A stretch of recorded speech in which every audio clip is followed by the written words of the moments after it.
Well, damn. It has been quite the last 2 weeks for conservatives. Impressive. Not so much for the liberals.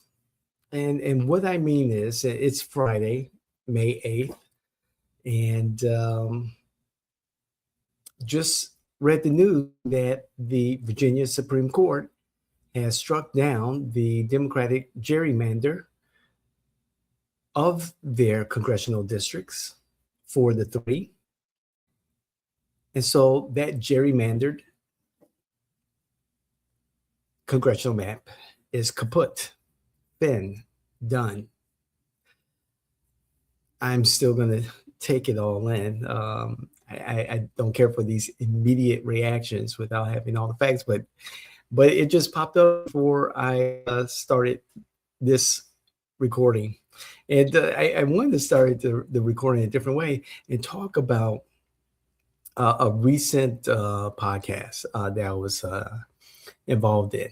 And it involved the conversation about where we are as a country, what's going on internationally, nationally, and here in Florida.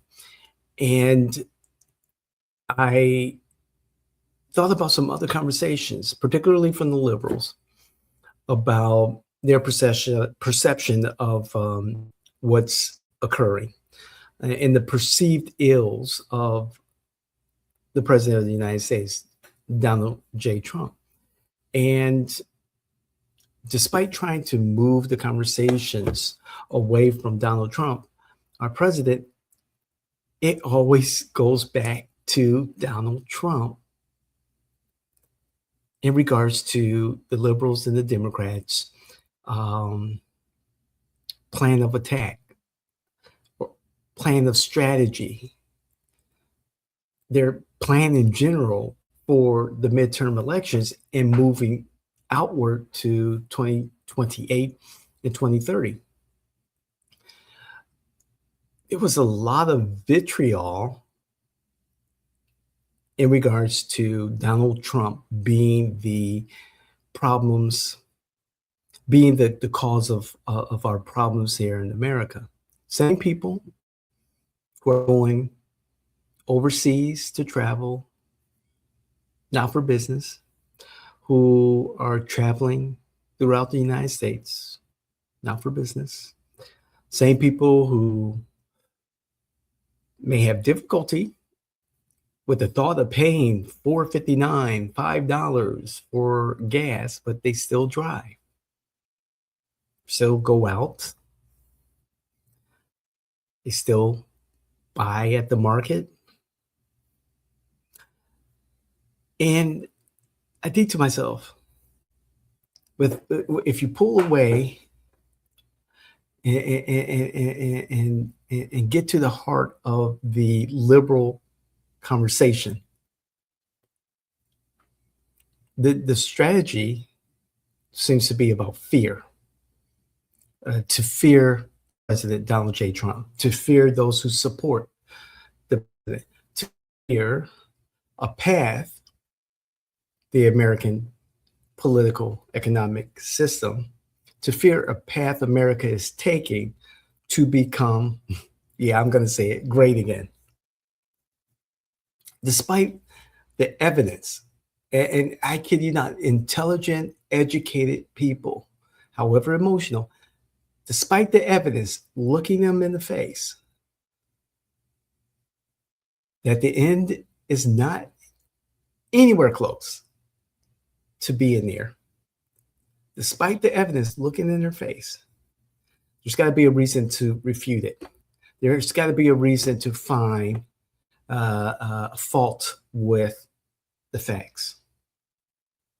There's got to be alternate theories to discredit the information that's right there in front of us. I asked a close friend of mine in regards to the war in the Gulf with Iran. If you could pay $2 for a gallon of gas. 8 months from now, a year from now. However, it means that you have to pay $5 now for a gallon of gas.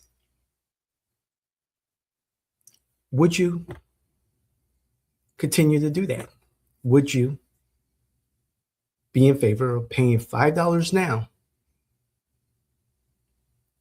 with the understanding that there is a strong possibility that you'll be paying significantly less 8 months, 12 months from now?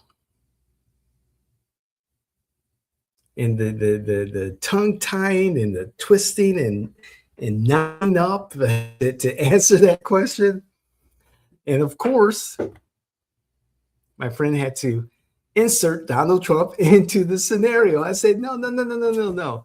There's no promises by Donald Trump in this scenario. I did not mention Donald Trump. I just gave you a hypothetical. Oh, that'll never happen. Whoa. On February 27th, we were a country not at war with Iran. On February 28th, we were a country at war with Iran. Anything is possible, specifically here in America.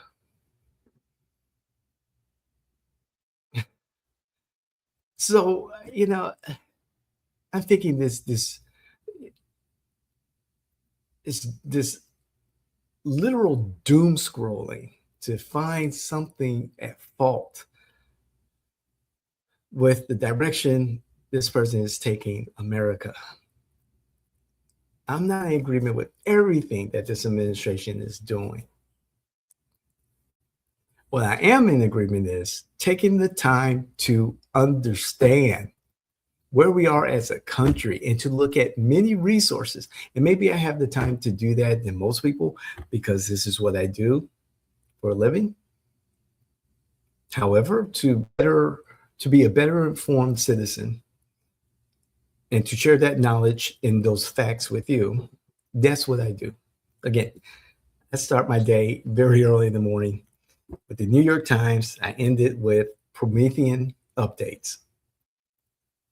And if you're familiar with those two outlets, you'll understand that we're talking about a broad political spectrum. So I just had to get this commentary out that the conservatives have had a very good 2 weeks. Despite the war going on and all that stuff, this is not a forever war. This is not, the war in Afghanistan. No. There's so much more that's deeper than what is being portrayed in our social media, in our legacy media. So much more. And I encourage you all, my viewers, folks who are new to this, to pay close attention to President visit with President Xi of China in the coming week. We are seeing a global reset. We are moving away from the current system where individuals are just beasts who are managed and controlled by the elites, the rules-based system. And we're moving to the American political economy, where innovation, creativity, our God-given talents work towards prosperity for ourselves, our families, our communities, our nation. But anyway, wow. You've got the Virginia's Supreme Court decision. You've got the U.S., the SCOTUS decision on Louisiana versus Callius. Racial gerrymandering. I don't care what you say. I don't care how many protests or whatever. There's no place. Separate but equal. That's what racial gerrymandering is. This concept of separate but equal. Oh, there won't be any black legislators. what those black Republicans are not black people, are not people, are not legislators. No, they're just not a part of your ideology, Democrats. Period. Anyway, I got a lunch meeting to go to. Gonna change the world. We'll see how it goes. Keep you posted. I just hope that things that the climate of our conversations kind of come down a little, because there's a lot of passion on both sides, and give each other an opportunity to talk, and more importantly, be the first to listen intently. Otherwise, tell the truth. If you have family members, if you have friends, if you have individuals you can benefit from our content, please do not hesitate to share this information with influencers in the wild, candidates, those electeds that you know, people in your community that you believe can benefit from hearing this and having a civil conversation about what we're doing right here on the Jay Washington Network. God bless. I love you. We will see you the next time.